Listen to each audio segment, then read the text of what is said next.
All right, welcome back to the Community Warehouse. This is Imran Nalawala, and I am joined by my co-host Habib Qadri. Habib, how you doing? Doing well, doing well. How you been?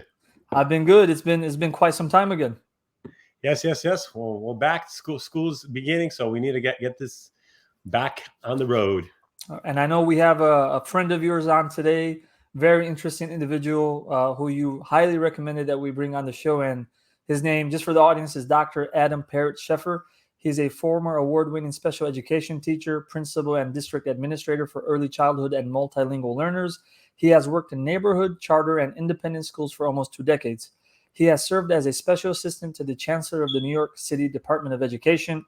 Currently, he works with rural, urban, and suburban school and system leaders globally to improve learning through data, design leadership pathways, with a special attention to entry and successfully execute strategy. He is also a strategy advisor to Harvard's DataWise project and the co-chair of the DataWise in Action Institute. However, his favorite job is in education is actually serving as a volunteer at the neighborhood school where his children attend. Any, I know I read that, Habib, but anything that you can personally say about Dr. Adam before we bring him on? Oh, yeah, this is going to be exciting because Adam is an individual I met at Harvard School of Education on their advice. I think he was also on the advisory board, but I met him at one of our PCC, some of the summer programs that they do. We were both facilitators at. And then the uniqueness was that we were having a conversation. I was like in Chicago. He was the principal of the school I went to elementary, from preschool all the way to eighth grade. So it was like, wait a minute. And I still, my parents still live in that same, in that neighborhood, like a block away. So I was like, hey, you need to hook me up so I can meet the principal of that school, because it's been about 20, oh, 30 years since I've walked inside that building. Wow. Well, I know he's got an amazing new book, and we'll discuss that with him. Entry Planning for Equity Focused Leaders, Empowering Schools and Communities. So without further ado, we bring out Dr. Adam. Hi, thanks for having me. Our pleasure, Dr. Adam. How are you? I'm doing well. Good Awesome. first week of school here in Chicago. That's right. Yeah, second week for us. Not to say that we're any better, but just second week for us. In Texas, everyone does everything different over there in Texas, right? So you guys are one of a kind. One country by bigger, better, earlier. I mean, I'm just saying. So Habib, I know you had a really interesting point that you were mentioning off screen about this new book. So do you wanna maybe go ahead and ask your question that you had? No, I mean, just for us to get an idea, I mean, especially this topic of equity, and especially equity leadership, where the school starts with the person on the top, right? And then how you kind of get whatever that focus and vision that the administrator has. But I wanted to kind of ask Adam, like, you have vast amount of experience, but what kind of got you to a point that you felt like, hey, you needed to write this book for fellow educators and leaders throughout the United States and abroad?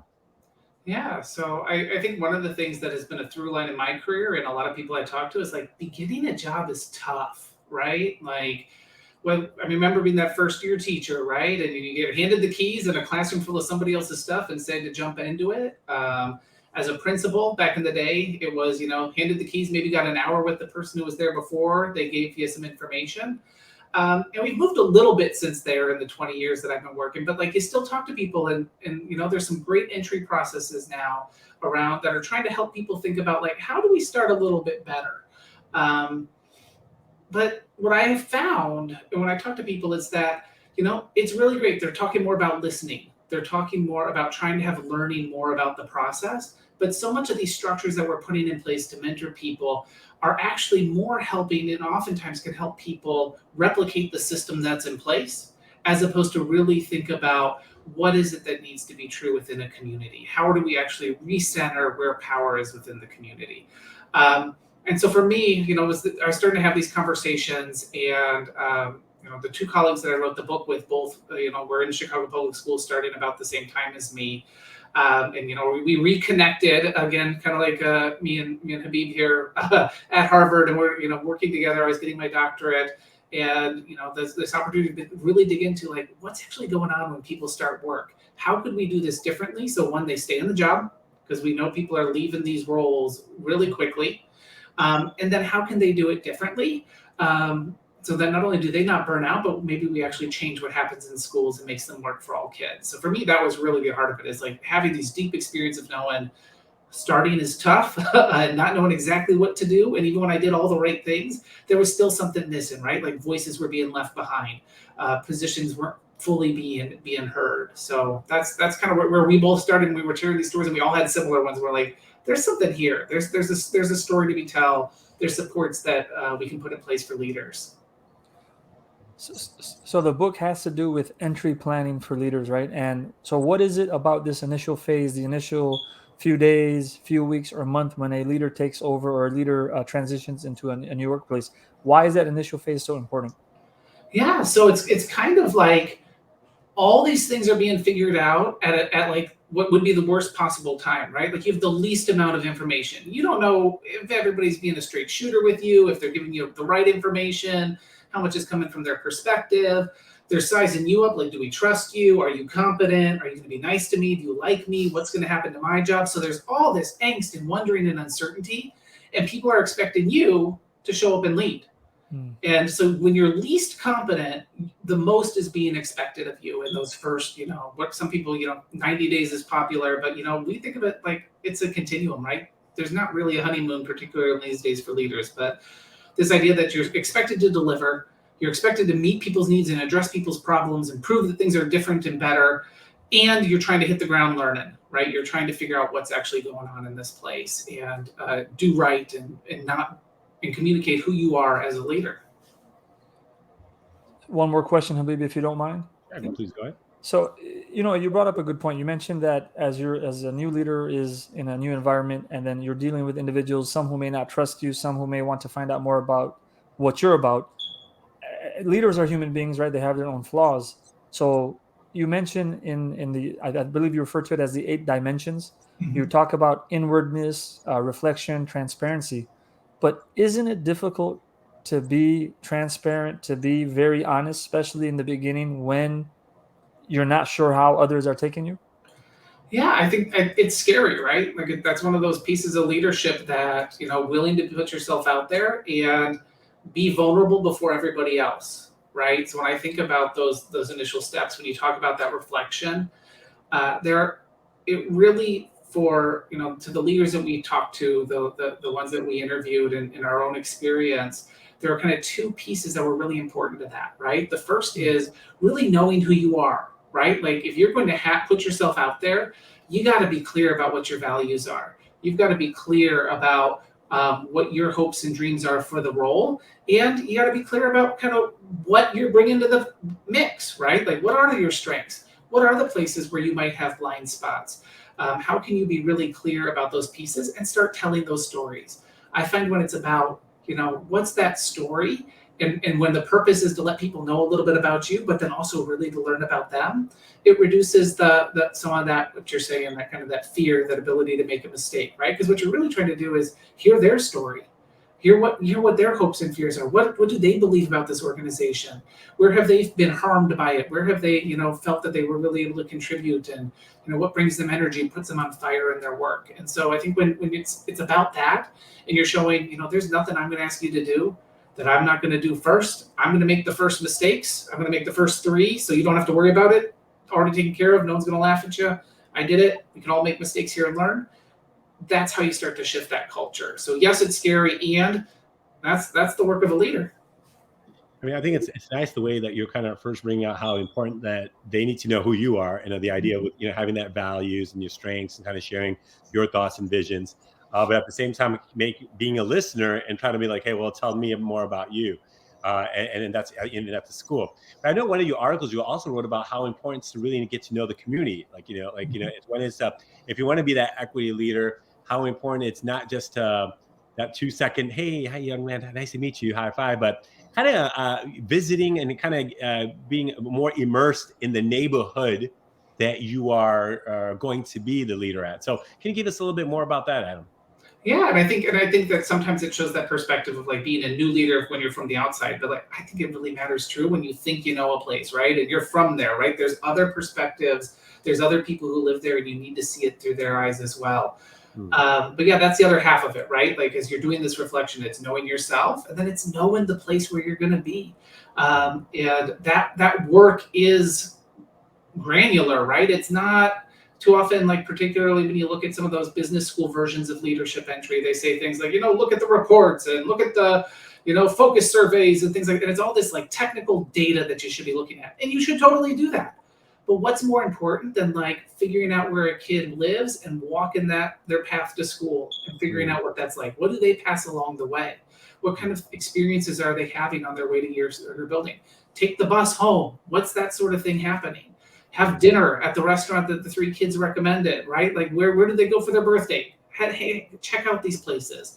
The more that you're actually figuring out how do people live, what do they value, what matters to the community here is really important. And I think when we start to listen to kid voices on that, and then think about like, who am I not hearing from, right? Every building, whether you're, if you're a superintendent, there are power players who are giving you their opinion and telling you what they think. There are folks in your school community who are more involved, parents who are telling you what they think.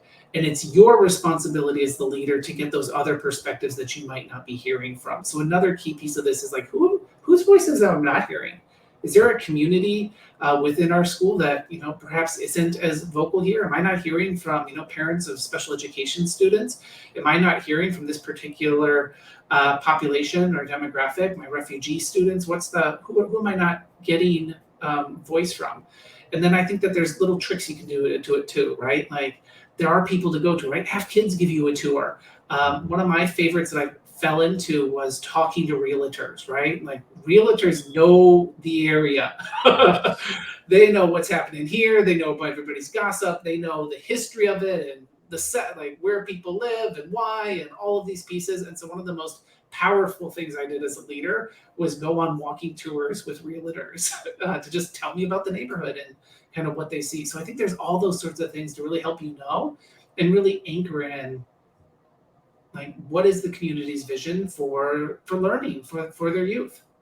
Nice. Love the practical tips there. Iran? So I think you and Habib just went back and forth a little bit about one of the first steps that you outlined, which is like, I forgot how you referred to it, but it's listening, being a sponge, and just instead of going on day one, guns a-blazing, really listening to others. So can you give us a quick overview of some of the other steps that are part of like the leadership plan?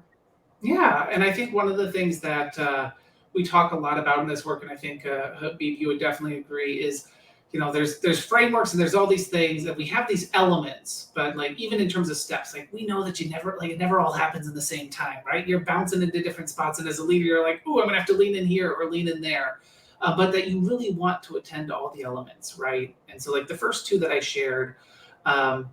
Are those reflective ones. Like you need to know who you are. You need to know who you are as a leader. You need to know where you stand, how you define equity. What does racial justice mean to you? What does social justice mean to you? And be real clear about that. And how does that align or misalign with the school? You need to know your context, your community, its history, the history of the organization within the community, because those are not the same thing in many places, particularly for our schools and our public entities or nonprofit entities. And then you get into the work of learning, right? And so what you're talking about, this idea of, you listen with empathy, that your job is to really take the standpoint of what does it mean to experience and know this organization fully from other people's perspectives. And you do that to really get to cultivating an understanding of what this organization is. And that's not work you do by yourself, right? This is work that you're really thinking about who's involved with it. How are you talking to all the right sorts of people, right? Doing student interviews, doing parent interviews, doing community member interviews, doing board member interviews, like really getting that sort of information. Sometimes where you want to be at your office or going to where they are, having interviews at the local McDonald's or wherever the place is that the people are hanging out. And you do all of that, and then you bring that data together along with that technical data, right? The reports and this testing data and the academic data and all that kind of stuff. And you make sense of it together. And that's a shared process, right? Like you put the structures that you can really, truly understand what's going on there. And you do all of that to figure out what's the story. What is it? What is the story of this community? Where it is, its hopes, its dreams, its aspirations, and its fears. And you do all of that to be able to say, we need to tell a new story. I mean, I have worked in a lot of places, and I think it's true of all places, that there is a narrative, there's a public narrative about places. And they are usually not the stories we would tell about ourselves. They are not the stories we would tell about the people we love and the places we love. They're stories of deficits, they're stories of complaints. I mean, I live in Chicago, right? Like, the first thing people talk to me about is violence and how I must be afraid to live here. Which, you know, I look at them like, what are you talking about? I mean, the governor or the wannabe governor right now is calling us a hellhole, right? Like, these are the stories that get told about places full of people we love, people who love their lives, who love their families. And so part of your responsibility is to create that new narrative, help people tell the story of this place, of this school, of this organization, of this community, as though we love it and there is no place better than this, that everything that we could possibly need is contained within it. And when you do that, then you start the step of action, right? So we're talking about all these other pieces. And look at that, 5 different things before we even talk about doing something, right? Because that's the work. It's building, it's empowering, it's unleashing the power and potential of others to then act, to galvanize a group of people to act and collectively towards achieving that vision and that reality of what their community could be. And all of that swirls in, I think, 2 big things. The first is, throughout all those stages, you're building trust and you're learning how to be transparent and helping other people be transparent. This work has to be, you know, selective vulnerability. You're not just telling everybody your business and making it weird, but you are making sure that people know what's up and they know they can trust you and that they know what you say is what will happen. And the other thing that we have found in our own work and in the leaders that we talk to is, when you do this work, it unearths a whole bunch of stuff. When you start getting into that collective vision, when you have these conversations about stories that are told about a place, those legacies of trauma that our organizations create, sometimes intentionally, sometimes inadvertently, they surface. The stories parents have about schooling, they surface. The harm done to different communities, they surface. And you have to create space for care for yourself, because those are hard things to hold in concert with people, but you also have to create space for the community to heal, for the community to address these traumas and to care for itself. And so, like, we always kind of think of that as the container around it, right? You're doing this hard work, you're doing this transformative work, but if you're not attending to care, if you're not attending to healing for both yourself and for others, it's going to burn you out. And so for us, that's the whole ecosystem in which you're trying to enter. It's funny because the Chicago comment triggered a memory. I remember as a teenager, I traveled to England to visit some cousins I had never met. And when I told them I was from Chicago, there was this like immediate respect that I was some type of gangster or some type of tough guy just because I was from Chicago. And it's amazing how just a notion that people have will impact how they treat you. So they're very spot on point. I missed the Barack Obama years because before Barack Obama, anytime I left the country, it was Chicago, bang, bang, Al Capone. Right. Yeah. Then it was Barack Obama, and now it's back to bang, bang, Al Capone. So Adam, knowing that, one of the big keys as for all the fellow educators who are listening to this is, we kind of talked about that, just really kind of getting a better understanding of where, the community you're a part, listening, getting, being transparent, building that trust. But when we get into the action, like, okay, what do you think are the next steps? Or, okay, you get that data, and I know you've been working with other schools and districts that I know, and I think just I was following you, and I know that you worked with a state downstate. I don't know if you remember, it was Florida. I think with the Kamer set, and there was a team that you went with. So from after we get those initial and that deep dive, which sometimes is hard, but just kind of. If you could just for us educators say, okay, what would be the next steps? And after we do that, the groundwork, we get down and dirty. Where should they go? What should be the next steps for them?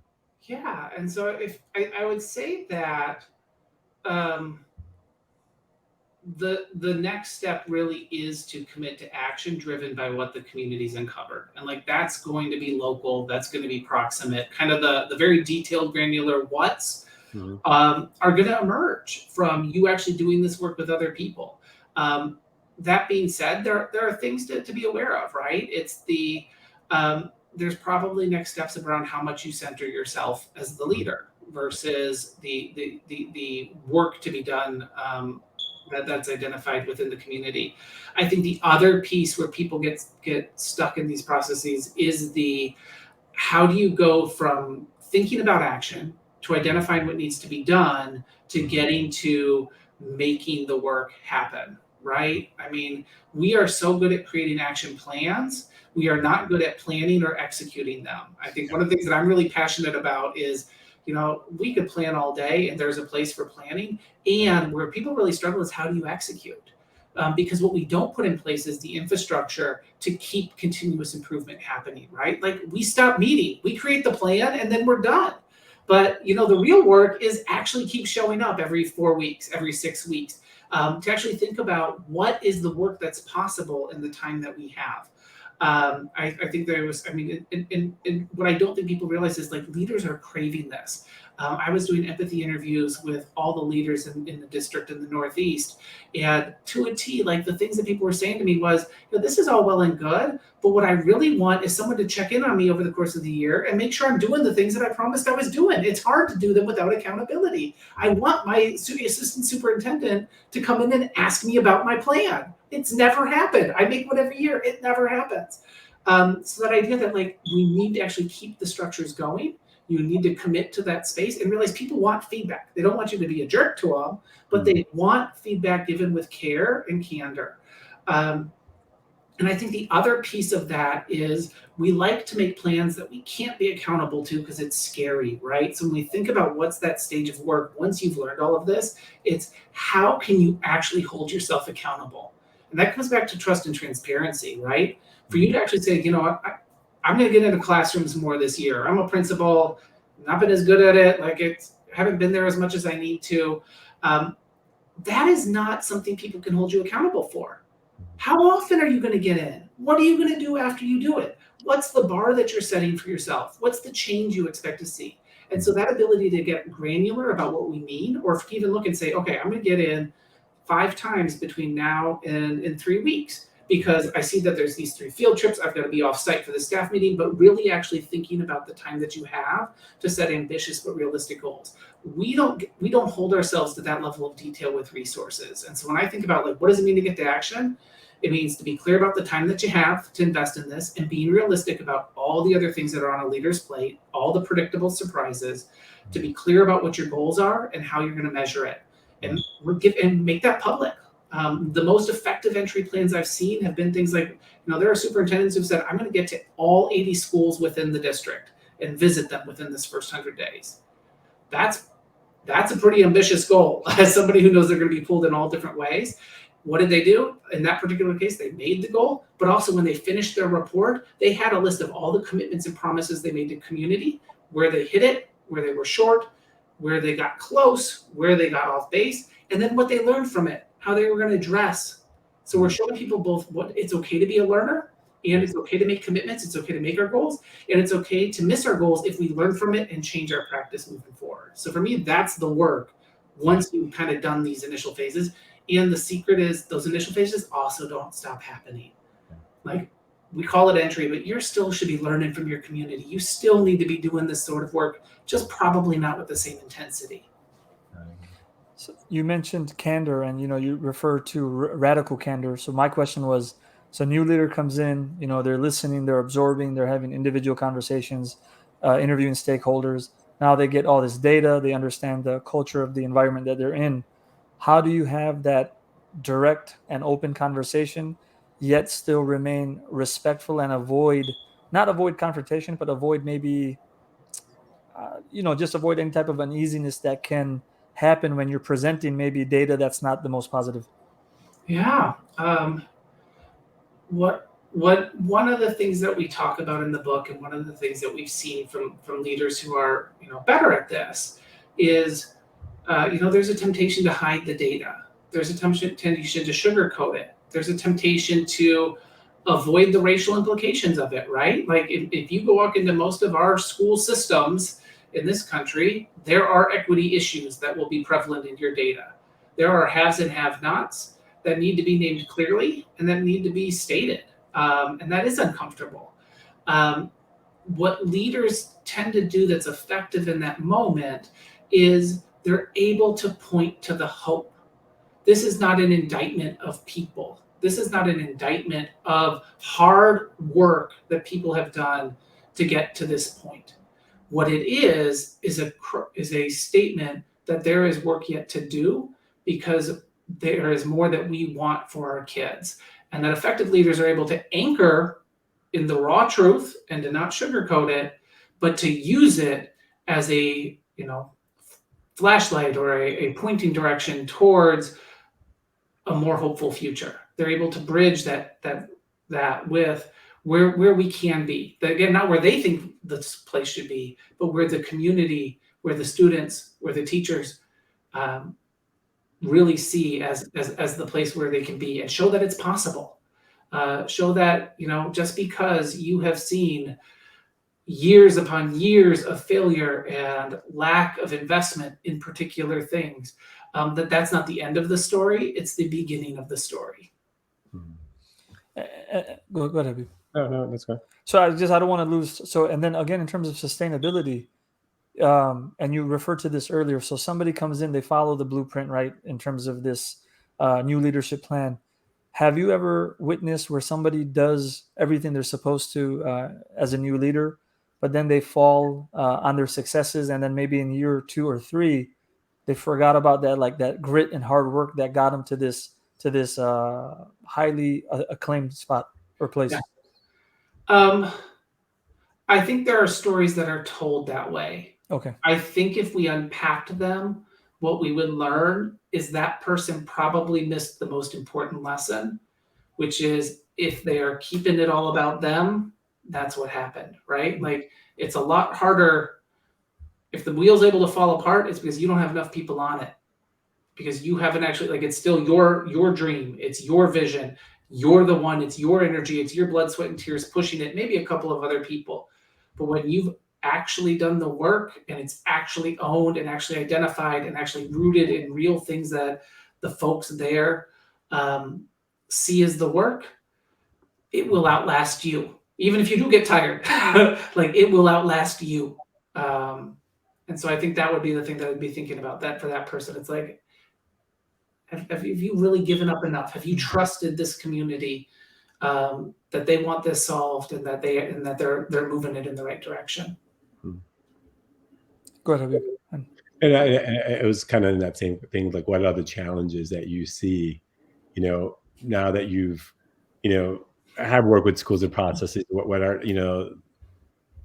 the obstacles? Like, when you go through this process, do you see any obstacles that our leaders should think about, or a stakeholder who's a part of this, or that you see that causes, I won't say derailment, but a little kind of like off the track and then coming back in? So I just thought, for the people who are going to hopefully read your book, and we want to kind of give a little, at the end, we're going to give a little more details about where you could get this information. But what would be something that for you for us to think about, like, hey, as we go through these processes, and from your experience of working with so many school districts and just different educators, some of the challenges that you might see as they go through this? Yeah, and I think this is one where, like, we have to start by naming race and how it shows up differently, right? So when I talk to other white male educators, too often white male mentality can get in the way, right? Where it's, you have folks that the savior complex comes out, I can fix this, or, my way of thinking is the right way. All those sorts of biases, things that surface in certain ways, become a real obstacle for folks, right? Especially if you are a white leader working in a predominantly non-white community, navigating that space, really being able to listen with empathy, building trust. When people have, right reasons not to trust somebody that they don't know, and have a history of experiences in that way. At the same time, like, we talk to, particularly female leaders of color, who some of their barriers are more around, like, having to do work that would not be expected of anybody else, where other leaders in the region are able to say, like, hey, this is the plan. These women with doctorates, with advanced degrees, with multiple experience doing this, are told by their boards they've got to bring research. They need to explain why it's happening, right? They need to, go through these other hoops. They're expected to do this piece. And that additional scrutiny makes it a lot harder to maintain the role because it's that constant, barrier, critique, frustration, inability to get what you want to have happen because of other places like that. So I think those are two big ones. I think another one is I've not yet met a leader that doesn't struggle with the trust and transparency and getting it right. I think the default for most leaders is to not trust others enough, to trust their own judgment more in those beginning situations, and not take the risk to say, you know what, it's okay if I trust them to do it. If it blows up, here's how I'll fix it, or here will be my criteria for stepping in, the evidence that I need to see. And then not being transparent enough, not being vulnerable about where you're learning, where you're making mistakes, what are the things that you're worried about with the work. And then, of course, there's a subset of people who overshare and are telling you too much about what's going on, and people worry about their competence and their emotional health. So I think living in that world of trust and transparency and the sweet spot matters.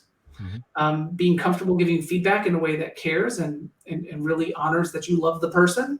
And then really wrestling with the way that your race, your gender, your other identities show up in your leadership in that community.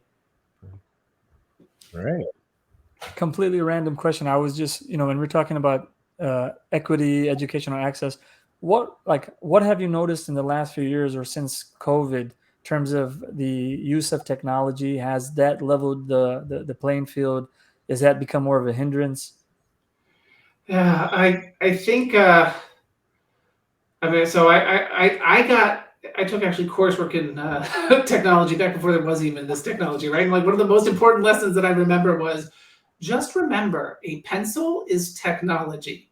And being very intentional about like all these tools that we use outside of us and the student and the content we want them to learn are technology that enable that. I think one of the things that I pay most attention to when it comes to technology, particularly in this COVID experience, is the values underpinning the platform, the design, the code have deep ramifications for the learning. And I think that many of the solutions that we seek are selecting are ones that reinforce a authority as expert, a student as recipient to be tested version of learning. Like when you think about IXL, when you think about Khan Academy, right? Like this thing is that learning is a one-to-one relationship from somebody who is more knowledgeable to somebody who is less knowledgeable. And I think one of the things that I find very true when I coach networks of principals, and I find true for kids, and I don't care how young they are, is the real learning really comes through between peers. It comes through amongst folks wrestling with a problem with different skills, different experiences, and a clear task.